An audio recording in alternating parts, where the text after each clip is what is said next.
Okay, I want you to just for a second close your eyes and picture the day after the revolution. Right.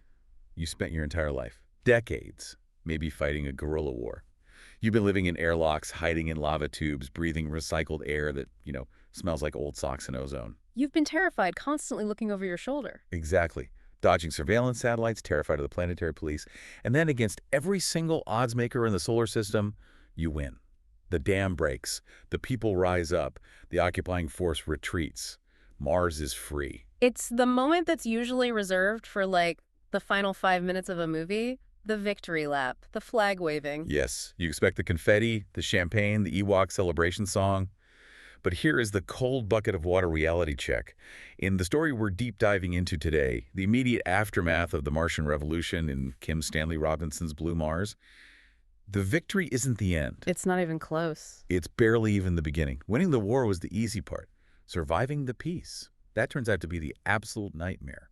And that's a pattern we see throughout human history, unfortunately. Whether it's, I don't know, the French Revolution or the Arab Spring, the moment that common enemy vanishes, the coalition just, it fractures. It shatters. It really does. Suddenly, the person you were sharing a trench with yesterday, the person who saved your life, turns to you and says, wait, I thought we were fighting for this, and you realize you were fighting for something completely different. And on Mars, that difference isn't just like a tax policy or a border dispute.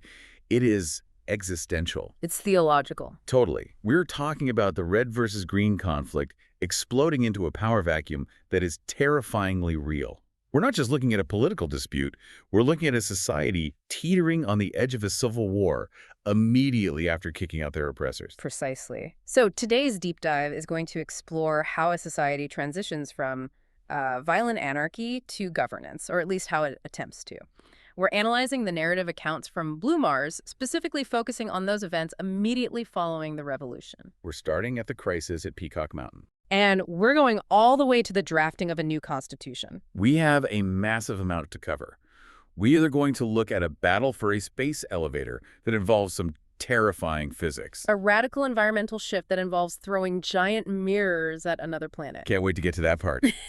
And some incredibly intense, ethically gray, personal drama between the two titans of this world, Sax Russell and Anne Clayborne. And if we have a mission for this discussion, it's really to understand fragility. We need to look at how easily a victory can turn into a defeat if you don't know how to stop fighting. So let's jump right into the fire, or I guess the volcano.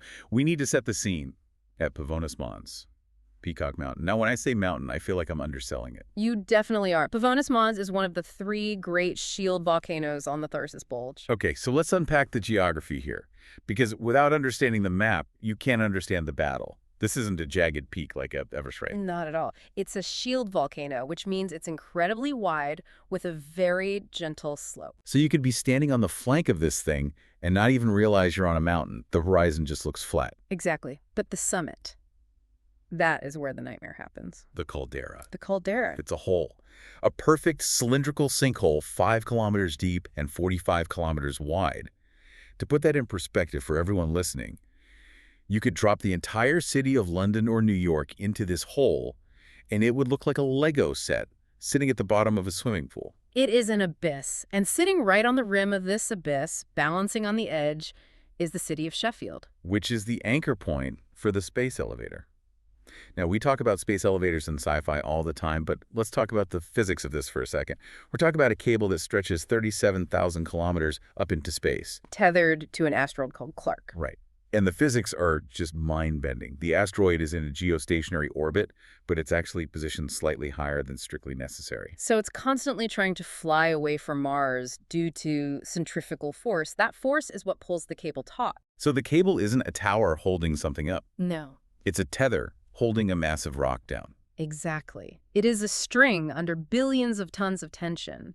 It is the umbilical cord connecting Mars to Earth. And that tension is exactly what the United Nations Transitional Authority, the UNTA, the bad guys, are leveraging. Okay, so here's the situation. The revolution has taken the city of Sheffield on the rim, but the UNTA forces have retreated into the socket. Which is the massive industrial base of the elevator. And they're also up the cable on the asteroid. They're trapped. They're under siege. The revolutionaries control the ground, but the UNTA controls the physical link to Earth. And this creates a strategic dilemma that splits the revolution right down the middle. And this is where that red versus green split stops being a, philosophical debate and starts being a shootout. Yeah. On one side, you have the radical reds, the Kakazi. A Japanese term meaning firewind. These are the hardliners. And they're led by a man named Kase. And we have to pause on Kase because his backstory is so heavy. He is the son of John Boone, the first man on Mars, and Hiroko Ai, the spiritual leader of the underground. He's basically Martian royalty. He is. He carries the weight of the two biggest myths on the planet on his shoulders. And he's not a happy man. He is angry. To Kase and the Kakazi, that space elevator isn't a bridge. It's a leash. Right. They see it as the mechanism of oppression. As long as that cable stands, Earth can send troops, police, corporate managers. It's an IV drip of control, so their position is simple. Bring it down. It's a purely isolationist perspective. They believe independence is absolutely impossible as long as there is a physical link to the mother planet. But then you have the Greens, or the moderates, the people led by Peter Clayborne, who is Anne Clayborne's son, and Nadia Chernyshevsky. They're looking at that same cable and thinking, are you crazy? That's our economy. Exactly. To them, the elevator is a resource. It's a negotiation tool. It's the way Mars interacts with the rest of the solar system. Destroying it is destroying billions of dollars of infrastructure that they might need to survive. So it's the classic conflict. Ideological purity versus pragmatic survival. And caught right in the middle of all this is Anne Clayborne. She's the spiritual mother of the Reds. She hates the terraforming. She agrees with the Kakazi philosophically. She wants the cable gone. But she's watching her movement get hijacked by these fanatics. Anne is in such a tragic position here. She sees that Kase and the Kakazi are suffering from what military historians call victory disease. Break that down for us. What is victory disease? Well, it's a phenomenon where a series of successes makes a military force arrogant. The Reds had just successfully flooded the city of Burroughs. A huge coup. Massive. So they're high on adrenaline and righteousness. They think, we beat them there, we can beat them here. They think they can just blow up the space elevator and the laws of physics will somehow bend to their will.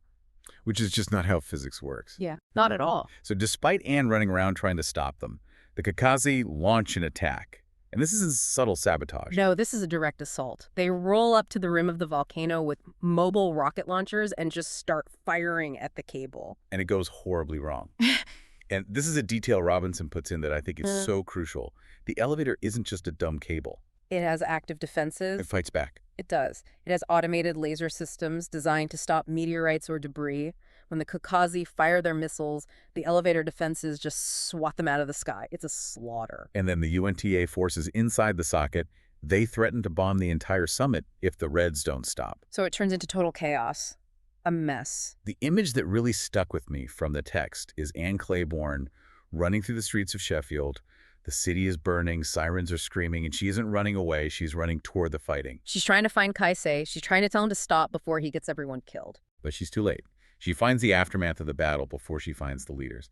And when she finally finds Kasai, he's dead. And the description of his body is just haunting. It's so specific. It is. It says he is lying there and his pink stone eye tooth is exposed. It's such a weird, specific detail. It's not a glorious cinematic death.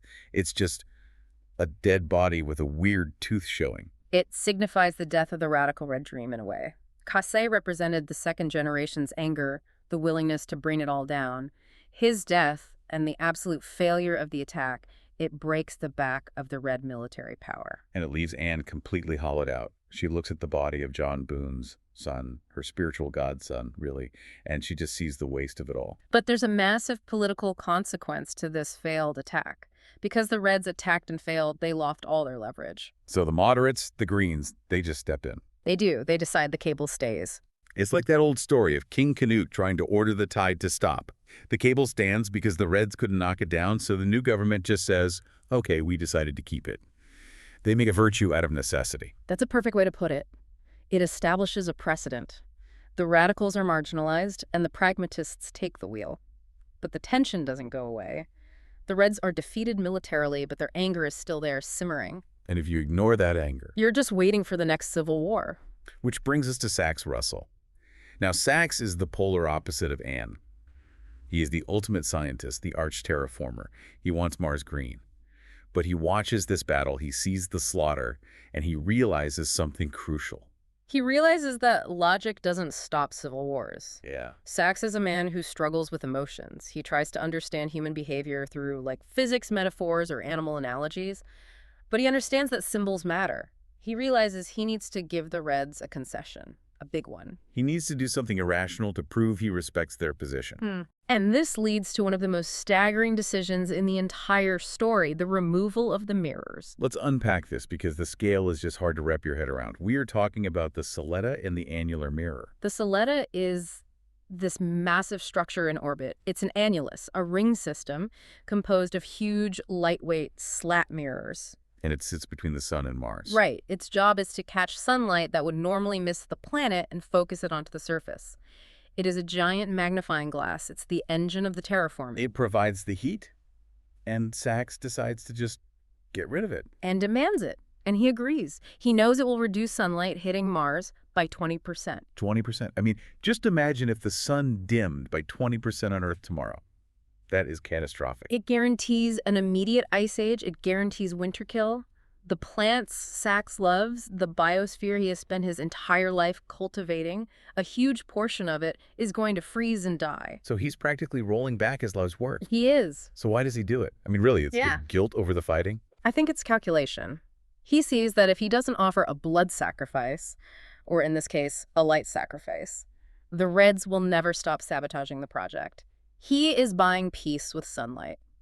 He's sacrificing his children, the plants, to save the society. But, and this is where it gets so interesting, Sachs doesn't just junk the mirrors. He doesn't just cut them loose to drift into the void. No, he sends them somewhere else, the Venus Gambit. This is Sachs Russell at his finest. He moves the mirrors to Venus to act as a sun shield. So instead of adding light to Mars, they're going to block light from Venus. Theoretically, yes. If you block the sun from Venus, the atmosphere will freeze out, the carbon dioxide will snow down, thinning the atmosphere, potentially making it habitable in a few centuries. That is some serious 4D chess. He's solving two planetary problems at once.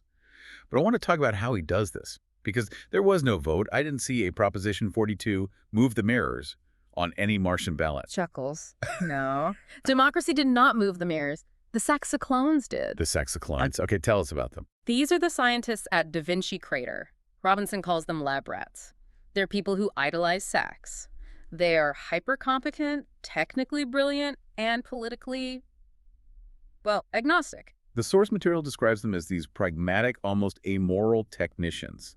Sachs just messages them. He basically asks, hey, can we move these giant mirrors to another planet? And they don't ask, is that legal? Or should we have a committee meeting? They just say, calculations complete, initiating transfer. And it highlights a really frightening reality of this new society. The scientists hold the keys to the kingdom. A few dozen technicians in a crater altered the climate of two planets without a single citizen casting a vote. That's a chilling thought. It forces us to ask, in a high-tech society, who is actually in charge? The people with the guns or the people with the access codes? A kind of technocratic dictatorship disguised as a revolution. But let's stay with Sachs for a minute, because after he makes this huge concession, after he condemns his beloved plants to freeze, he goes on a bit of a road trip. He needs to see the consequences of his decision. And I think psychologically, he's experiencing a profound shift. For 66 years, ever since the failed revolution of 2061, Sachs has lived in fear. He's been hiding, changing his face, looking over his shoulder. Now, suddenly, the UNTA is gone. He's free. He's free, so he takes a rover and drives south to Daedalus Planitia, the southern highlands. And the way he sees the landscape, it seems different to him now. He's seeing it with fresh eyes. He describes these sand paintings caused by wind streaks. He finds these fell fields, high alpine gardens struggling in the rocks. He calls it viriditas. The greening power. Even though he knows the ice age he just caused is coming to kill it all, he's appreciating the tenacity of life. It's almost spiritual for a guy who claims not to have a soul. And then the storm hits. And this isn't just a breeze. This is a Martian blizzard, probably made worse by the chaotic weather patterns from removing the mirrors. He's out walking, looking at an ice pond, and the weather turns instantly. He gets lost only meters from his rover. This is a scene of just primal survival. Sachs, the man of intellect, the man of formulas, is reduced to an animal trying not to freeze to death. He digs a snow cave. He starts to succumb to hypothermia. And the cognitive dissonance is fascinating. He's arguing with his GPS, convinced his intuition is right and the satellite is wrong. That's such a human moment. The machine must be broken because I can't be lost. Exactly. And then Yeah. the mystery. He is dying. He is fading out. And he sees a figure in the storm. Hiroko. The leader of the hidden colony, the woman who disappeared during the war. Most people think she is dead. But Sax sees her. She grabs him, hauls him out of the snow caves, and drags him to his rover. And she physically bruises his wrist. That's a key detail. It implies physical contact, not just a vision. Right, but then she vanishes. When he gets inside and warms up, she's gone. And he lies to his rescuers about seeing her. Which brings up the big question. Was it real? Or was it what mountaineers call rescue by anima? Rescue by anima. It's a common hallucination in high-altitude, freezing conditions, sometimes called the third man factor. Survivors often report a silent companion who helps them, guides them, or just keeps them moving. So which do you think it is? Is Hiroko alive, stalking him in the storm? Or did Sax's brain invent a savior? You know, in a way, it doesn't matter. Whether it was the real Hiroko or a projection of his own will to live, the effect on Sax is the same. He feels connected. He feels a sense of love, not romantic love maybe, but a deep, profound connection to the human community and the planet. He's happy. For the first time in forever, Sax Russell is just happy. He has bruised wrists and frostbite, but he's humming in his bath. It's the integration of his logic with his emotion. He's finally stepped out of the purely rational world and accepted the messy, mystical reality of life on Mars. Which stands in such stark contrast to what is happening with Anne Clayborne. While Sax is having this epiphany, Anne is in a very, very dark place. Anne has retreated to a red refuge in Tempe Terra. And dark is an understatement. She has stopped taking the longevity treatments. Whoa, hold on. We need to make sure the listeners understand the biology here. In the world of Blue Mars, aging is basically cured. You take the treatment, your telomeres get fixed, and you stay young, if you start taking it. You start to age rapidly, you die. It is a choice. And Anne is choosing to die. She calls herself Ash. She looks at the terraformed world, the plants, the atmosphere, and she feels violated. To her, it isn't a garden. It's a disease on the face of her planet. So Sax tracks her down. He's riding high on his new Veriditas vibes, and he wants to share it with her. He wants to show her the beauty of the fell fields. He thinks if she just sees it, she'll understand. He thinks he can debate her out of depression. A classic scientist move. It is a fundamental disconnect. Sax loves the life. Anne loves the rock. He takes her out to a vista overlooking the new ice sea, which sounds beautiful, bronze and copper sunset over ice. And he's pointing out flowers. And she slacks him. Physically strikes him. She refuses to engage with his science or his aesthetics. She is just in mourning for a dead world. And then she collapses. It's a medical crisis. She has a heart arrhythmia long QT syndrome. It's a genetic defect in her ERG and SCN5A genes. She faints and hits her head, falling into a coma. And now we reach the ethical bomb of this entire section of the story. Anne has a living will. It explicitly forbids life support. She's written down, legally, do not treat me, let me die. She's made a rational choice to end her life. But Sax is there at her bedside, along with Michelle, the psychologist, and Desmond, the coyote. And Sax. He just shreds it, metaphorically at least. He argues that her desire to die is a symptom of depression, not a rational choice. He believes she is suicidal because of the circumstances, the war, the terraforming, and that if she could just get through this crisis, she would see the value of the new world. So they decide to violate her will. They do more than that. While she is in the coma, Sax has his scientists at Da Vinci synthesize a new longevity treatment that specifically fixes the genetic heart defect. They administer it to her while she's unconscious. I want to push back on this because this is huge. If I tell you, I want to die, and I sign a legal document saying, let me die, and you wait until I'm unconscious and then force me to live forever, is that saving a life? Or is that assault? It is a profound violation of bodily autonomy, certainly, but you have to look at it from Sax's perspective. He sees a fixable problem. To him, allowing her to die when he has the technology to save her is negligence. But isn't that incredibly paternalistic? I know your brain better than you do, Anne. Yeah. It feels like the ultimate control freak move. It absolutely echoes the central theme of the entire terraforming debate. Think about it. The Greens looked at Mars, a dead rock, and said, you don't want to be dead. You want to be a garden. We know what's best for you. Oh, wow. And now Sax looks at Anne, a dying woman, and says, you don't want to be dead. You want to be alive. I know what's best for you. That is a brilliant parallel. He treats Anne exactly like he treated the planet. He imposes his will, his veriditas, his life force onto a passive subject. And he does it out of love. That's the twisted part. He loves her. He can't imagine a universe without her. But is it love for her? Or is it his need to have an adversary, his need to be proven right? If she dies hating the green Mars, she wins the argument. If he forces her to live long enough to love the green Mars, he wins. Oof. So he's keeping her alive to win the debate. That is dark. I think it's a mix of both. Complex emotions. But the result is the same. Anne wakes up, and she is not grateful. Not at all. Which is why Sax conveniently decides it's a great time to leave the planet. Chuckles. Yes. A diplomatic mission to Earth suddenly sounds very appealing to Sax Russell when faced with the wrath of Anne Clayborne. Exactly. So while Sax is playing God with Anne's life and running away to Earth, the rest of the planet is trying to figure out how to actually run things. This brings us to the political cleanup. The table of tables? We're back at East Pavonis. The fighting has stopped, but the political vacuum is huge. They take over this massive warehouse to use as the seat of government.